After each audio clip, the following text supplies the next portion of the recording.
Bonsoir à tous, bienvenue à cette première édition de 15 minutes pour comprendre, 15 minutes pour analyser les questions socio-économiques, le décryptage et bien sûr l'analyse des questions socio-économiques sur le continent africain. Ce soir, c'est avec notre invité, on va le dire comme ça, notre invité vedette Edmond Kuaté qui est analyste financier, économiste également sur le continent africain. Alors donc il a des interventions un peu partout, aussi bien ici au Cameroun qu'ailleurs.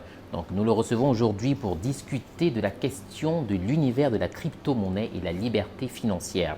Faut-il véritablement y croire? En tout cas, à cette grosse question, on aura en face quelqu'un qui a l'habitude d'ailleurs de grosses questions qui va nous répondre.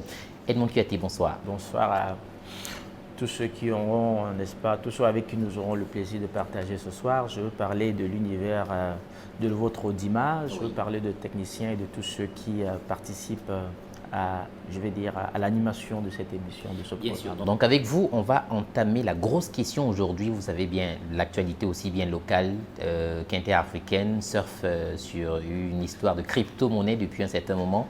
Donc on va décrypter ensemble avec vous cette notion et comprendre est-il véritablement opportun de s'y mettre, de s'y investir et même est-ce qu'on peut accéder à une certaine liberté financière. Donc on va commencer par la question basique, c'est quoi une crypto-monnaie? Bon, je vais donner des définitions très simples parce que la crypto-monnaie, c'est une monnaie numérique, D'accord. virtuelle, qui est gérée par un ensemble d'algorithmes cryptographiques. Ok. C'est comme ça que ça se dit. Mais je veux dire pour l'Africain lambda, pour le jeune Africain qui comprend ça, qu'est-ce qu'il peut comprendre véritablement? Qu'est-ce qu'il peut en tirer véritablement? On peut en tirer, il faudrait qu'il comprenne que quand on parle de crypto-monnaie et on parle de monnaie virtuelle, c'est-à-dire c'est une monnaie qui existe de manière virtuelle, qui n'existe pas de manière physique, ce n'est pas une monnaie fiduciaire. D'accord. C'est-à-dire, genre, tu peux avoir un billet de 1000 francs dans ta poche ou un billet de 10 000 dans ta poche. C'est des actifs qui se gèrent de manière virtuelle. C'est-à-dire que s'il faut parler vraiment de manière simple, c'est des monnaies qui se gèrent je vais dire, en ligne. Ok. Tout simplement. Ce n'est D'accord. pas une monnaie que vous allez aller prendre comme vous prenez une monnaie classique, 1 euro ou 10 euros ou 100 euros ou 10 dollars ou 100 dollars ou 10 000 francs CFA ou 20 000 francs CFA. C'est des monnaies qui se gèrent généralement de manière virtuelle et ce sont des algorithmes qui gèrent, n'est-ce pas, cette monnaie-là dans un système décentralisé qu'on appelle la blockchain. Je sais que ça va être très difficile parce que comme c'est un concept qui est nouveau, son champ lexical est également restreint et reste encore hermétique parce que ce n'est pas des choses qu'on entend, ce n'est pas un champ lexical qui est déjà démocratisé de manière en sorte que quelqu'un va dire oui, j'ai entendu ça ici ou ailleurs. Donc quand on va parler par exemple de blockchain, ça va encore sembler compliqué et on a l'impression que plus on explique, plus c'est complexe, plus on se perd. Donc puisqu'on parle des concepts un peu plus complexes, définissons plus clairement. Vraiment pour les personnes qui nous regardent, définissons plus clairement c'est quoi une blockchain. Je veux dire avec des expressions très basiques. Voilà. Alors, une blockchain, c'est un système décentralisé. D'accord. Vraiment, disons simplement une blockchain, c'est un ensemble d'ordinateurs qui sont programmés avec des algorithmes pour pouvoir gérer toutes les opérations liées à une crypto-monnaie. C'est un ensemble d'ordinateurs comportant des algorithmes. Et ces algorithmes ont justement pour mission de gérer toutes les opérations liées à une crypto-monnaie. Il y a essentiellement 3 opérations qui se passent dans une blockchain. Il y a l'opération de création de la crypto-monnaie. Oui. Il y a l'opération de vente de la crypto-monnaie. Il y a l'opération d'achat de la crypto-monnaie. Voilà essentiellement les 3 opérations qui se passent dans une blockchain. Et ces opérations sont validées par une procédure qu'on appelle le minage. Tout de suite, une autre expression aussi compliquée. Tout de suite, une autre expression aussi compliquée. Le minage, là, ça renvoie à quoi? Minage. Le minage, c'est l'ensemble des opérations de validation d'une opération. C'est l'ensemble, n'est-ce pas, de processus de validation d'une opération dans une blockchain. D'accord. L'ensemble de processus de validation dans une blockchain. Donc, quand tu veux créer une crypto-monnaie, ça se passe par ce qu'on appelle le minage. C'est-à-dire, et ceux qui font donc justement ceux qui font, puisque derrière chaque machine, il faut bien comprendre que malgré ces algorithmes-là, il y a toujours un individu qui se cache derrière une machine. Effectivement. Ça, il faut bien comprendre cela. Alors, c'est pour ça qu'on appelle tous ceux qui participent à ces opérations, à cette opération, à ce processus de validation, on les appelle les mineurs. On va donc dire que les mineurs, c'est l'ensemble des personnes reparties dans le monde et qui sont derrière des algorithmes qui valident l'ensemble des opérations, n'est-ce pas, qui se passent dans une blockchain. On les appelle les mineurs. Et l'ensemble des opérations de validation des opérations dans une blockchain, ça s'appelle le minage. C'est comme ça que ça s'appelle. Donc, si vous avez une opération, par exemple, vous voulez acheter, comme je l'ai dit, la blockchain, c'est un système décentralisé dans lequel la communauté n'est-ce pas, la communauté de la crypto-monnaie interviennent. C'est pour ça qu'on parle de système décentralisé. Ça dit que communauté, là, il s'agit de qui exactement? Tout à fait. C'est-à-dire ceux qui créent la crypto et ceux qui minent cette... Non. Quand on parle de la communauté, c'est-à-dire quoi? Si aujourd'hui, par exemple, vous voulez acheter une opération, vous voulez acheter des actifs, par exemple, de Bitcoin. D'accord. Vous voulez acheter des actifs et les revendre. C'est-à-dire vous voulez faire des opérations d'achat et de revente de Bitcoin. On vous crée une adresse dans la blockchain. On vous crée une adresse à vous dans la blockchain. Et à partir de là, vous voyez toutes les opérations qu'il y a.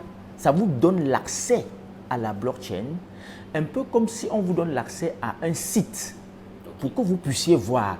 On suppose que vous avez un journal, par exemple. Vous avez un journal qui s'appelle Bitcoin, pour que vous puissiez comprendre. Vous avez un journal. Et puis, vous avez des rédacteurs disséminés dans le monde. Vous ne vous connaissez pas. Vous avez des rédacteurs disséminés dans le monde. Et à chaque fois, toi, tu peux écrire un article, mais il faut que tous les autres membres de ce journal-là voient ce que toi, tu as écrit. D'accord. C'est un peu clair maintenant. Tu es membre de cette communauté-là. OK? Tu es membre de cette... Donc, quand toi, tu écris ton article, tout le monde voit. Mais sauf que, quand tu as écrit ton article, il faut que quelqu'un valide et qu'il dise que cet article est bon. Oui. C'est acceptable. C'est donc lui qu'on appelle le mineur. D'accord. OK.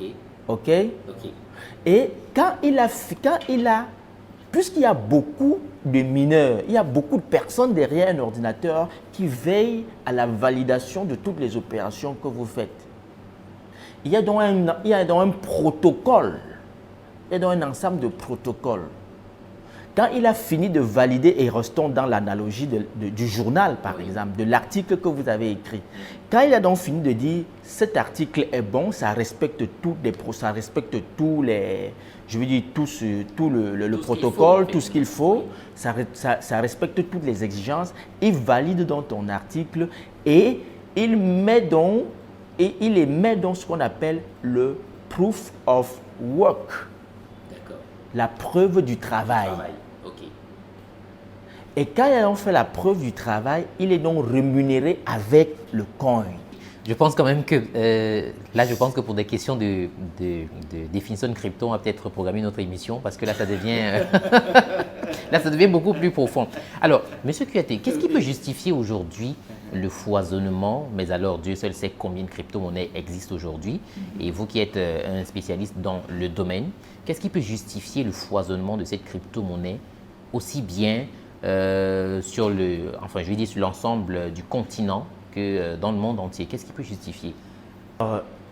Quand vous parlez de foisonnement, je ne sais pas s'il y a un foisonnement, mais je sais qu'à l'heure actuelle, Et je pense qu'il doit y avoir quand même peut-être une dizaine, peut-être oui, même une vingtaine. les plus célèbres, D'accord. les plus célèbres, il y en a une dizaine. D'accord. La crypto-monnaie la plus célèbre jusqu'à présent, c'est le Le Bitcoin, Bitcoin, oui. dont l'actif en termes de valeur a atteint, je crois, jusqu'à 67 000 $. Ça, c'est le Pour plus. un Bitcoin. Pour un Bitcoin. D'accord. Ça a atteint 67 000 $ en termes de valeur. Ça, c'est le plus célèbre. Maintenant, après, vous avez d'autres qui sont aussi célèbres, mais qui n'ont pas encore atteint cette valeur-là. D'accord. Alors, votre question, c'est de savoir qu'est-ce qui peut expliquer le foisonnement. Il y a d'abord l'effet de snobisme. C'est que c'est nouveau. Il faut savoir que la première crypto-monnaie a été justement créée en 2009. Et puis, ça a été créé en 2009 et puis ça a fait son chemin. Là, on est dans le Bitcoin. Oui. Et après, la deuxième chose qui peut expliquer le foisonnement, c'est que c'est une monnaie, c'est une valeur qui échappe à la réglementation jusqu'à présent. Elle n'est pas réglementée. Mais qu'est-ce que ça veut dire concrètement? Ça veut tout simplement dire que les monnaies classiques sont réglementées, que ce soit dans leur émission, Oui.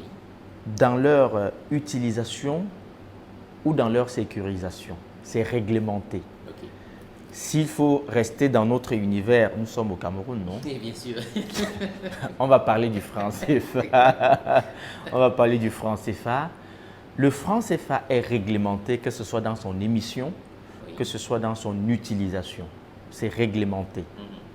Ça veut tout simplement dire, par exemple, que vous ne pouvez pas, même si vous en avez, je vous prends un exemple de réglementation pour que vous compreniez. Si vous allez maintenant dans une banque, vous avez 50 millions, vous dites je veux déposer ça dans mon compte, on va vous poser des questions. Bien sûr. On va vous demander l'argent sort d'où? Vous êtes d'accord? C'est C'est pour votre faire quoi, argent, hein? oui. C'est votre argent, c'est dans votre mallette. Oui. Mais vous voulez déposer ça, le banquier va vous demander que c'est pour faire quoi? Ensuite, si vous voulez faire ce virement pour envoyer ça chez quelqu'un, le banquier va vous demander que vous virez cet argent Par rapport pourquoi? à quoi?